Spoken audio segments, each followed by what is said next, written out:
जब हम पेशेंट का सी सेक्शन करते हैं तो हमें कौन कौन सी लेयर्स को ओपन करके यूट्रस तक अप्रोच करना होता है।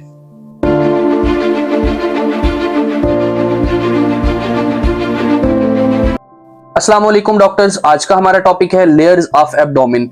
एब्डोमेन की लेयर्स के बारे में हम प्रीवियसली भी डिस्कस कर रहे थे, जहां पे हमने डिस्कस कर लिया था कि जो हमारे पास एंटीरियर एब्डोमिनल मिड लाइन होती है वहां पे कौन कौन सी एब्डोमेन की लेयर होती हैं, जिसके अंदर स्पेसिफिकली हमने बात की थी लीनिया एल्बा की, ठीक है, जो कि हमारे पास मिड एब्डोमिनल लाइन है यहाँ पे। और फिर हमने बात की थी एडजेसेंट टू मिड लाइन के बिल्कुल साथ दोनों तरफ जो है कौन सी लेयर्स प्रेजेंट होती हैं एब्डोमेन की, उनके बारे में बात की थी। ये लेयर्स हम क्यों पढ़ते हैं, हम ये इसलिए स्टडी करते हैं कि हम जब सर्जरी करनी होती है तो हमें पता हो कि हमें किस तरह अप्रोच करना है इंटरनल जीआईटी के ऑर्गन्स को, या हम पेरिटोनियल ऑर्गन्स को किस तरह अप्रोच करते हैं। तो ये सारी चीजें जो है अगर हमें लेयर्स पता होती हैं तो इन लेयर्स को हम डाइसेक्ट करते जाते हैं और एटलीस्ट हम पेरिटोनियल कैविटी तक पहुंच जाते हैं, ठीक है। तो ये जो दो चीजें थी हमारे पास, मिड एंटीरियर एब्डोमिनल लाइन और एडजेसेंट टू मिड लाइन, ये जो लेयर्स थी इनको हमने प्रीवियस वीडियो के अंदर डिस्कस कर लिया था। आज की वीडियो स्पेसिफिकली जो है वो हमारे पास है मिड क्लेविकुलर लाइन के ऊपर हमारे पास कौन कौन सी एब्डोमेन की लेयर्स प्रेजेंट होती हैं, ठीक है। तो इसके लिए ये है कि जो हमारे पास टॉप 1/3 है या अपर 2/3 है, इसके अंदर जो है एब्डोमेन की लेयर्स डिफरेंट होती हैं, और जो लोअर 1/3 है इसके अंदर जो हमारे पास एब्डोमेन की लेयर्स होती हैं वो डिफरेंट होती हैं, ठीक है। तो इनको आज हम डिस्कस कर लेते हैं। तो हमारे पास जो है यहाँ पे मैंने मेंशन किया हुआ है कि मिड क्लेविकुलर लाइन अपर 2/3, ठीक है, अपर 2/3 जो है यहाँ से लेकर यहाँ तक एब्डोमेन की जो अपर 2/3 है वहां पे कौन कौन सी एब्डोमेन की लेयर्स प्रेजेंट होती हैं, ठीक है। तो इस चीज को हम देख लेते हैं। सबसे पहले हमने देखना है कि जो सबसे आउटर लेयर है वो हमारे पास होती है स्किन, ठीक है। जैसे हमने लास्ट वीडियो में भी ड्रा किया था, साथ साथ तो हम ड्रा करते जाते हैं इसको कि सबसे आउटर लेयर जो हमारे पास क्या है, स्किन। स्किन के बाद जो हमारे पास एक और लेयर आती है जिसको हम कहते हैं सबक्यूटेनियस फेशिया, ठीक है। सबक्यूटेनियस फेशिया के अंदर 2 लेयर्स फर्दर होती हैं, या सबक्यूटेनियस फेशिया को 2 लेयर्स के अंदर फर्दर डिवाइड किया जाता है। ये जो 2 लेयर्स हैं इनमें से एक का नाम होता है कि फेशिया कैंपर, ठीक है, फेशिया कैंपर, और सेकंड हमारे पास क्या है, फेशिया स्कार्पा, ठीक है। तो ये 2 लेयर्स होती हैं फर्दर इसकी सबक्यूटेनियस फैट की या सबक्यूटेनियस फेशिया की, ठीक है।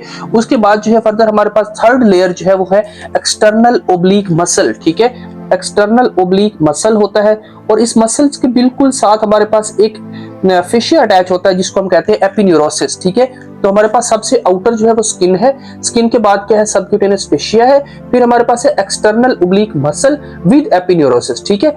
उसके बाद नेक्स्ट जो हमारे पास लेयर है वो कौन सी है, उसको हम कहते हैं internal oblique muscle with aponeurosis, ठीक है, internal oblique muscle with aponeurosis, ठीक है। तो ये हमारे पास जो है वो 4th लेयर हो गई।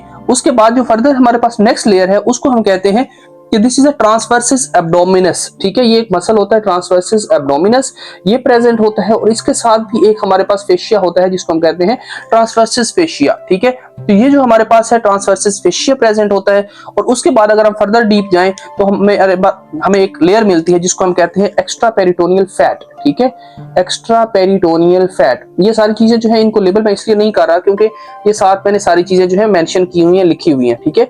ये एक्स्ट्रा पेरिटोनियल फैट, और उसके बाद जो है हमारे पास मोस्ट जो है इनर लेयर होती है उसको हम कहते हैं पेरिटोनियम, और पेरिटोनियम के अंदर क्या होता है, पेरिटोनियम के अंदर डिफरेंट जीआईटी के कंटेंट्स प्रेजेंट होते हैं हमारे पास, ठीक है।